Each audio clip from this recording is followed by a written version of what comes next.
56 மாதங்களாக வெளித்தன்மை இல்லாமல் ஒரு கார்ப்பரேட் நிறுவனம் போல் அதிகார வர்க்கத்தின் உச்சத்தில் இருக்கும் திமுக குடும்பம் கோடிக்கணக்கில் கொள்ளையடித்து தமிழ்நாட்டை மிகப்பெரிய கடன் சுமையில் தள்ளியுள்ளது. இதை பொறுப்புள்ள எதிர்க்கட்சியாக சுட்டிக்காட்டுகிறோம். திமுக கடந்த 56 மாத காலம் வருடத்திற்கு 1 லட்சம் கடன் வாங்கி தமிழ்நாட்டை மிக கேவலமான வகையில் நிர்வாகம் செய்து ஏற்கனவே இருந்த கடனை விட கூடுதலாக சுமார் 4 லட்சம் கோடி கடனை அதிகரித்துள்ள நிர்வாக திறனற்ற திமுக அரசின் சாதனை. ஆட்சிக்கு வந்த ஒரு வருடத்திலேயே விடியா திமுக அரசு கொள்ளையடித்த எல்லா ஆடியோவிலும் வந்த செய்தி 30,000 கோடி ரூபாயை திரு சபரீசன் அவர்களும் திரு உதயநிதி அவர்களும் என்ன செய்வது என்று தெரியாமல் தவித்து வருவதாக அப்போதைய நிதியமைச்சர் திரு பழனிவேல் யோகராஜ் அவர்கள் தெரிவித்தது அனைவரும் அறிவீர்கள்.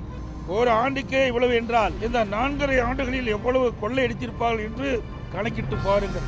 ஊழல் செய்வதை தவிர இவர்கள் தமிழக மக்களுக்கு எந்த நன்மையும் செய்யவில்லை.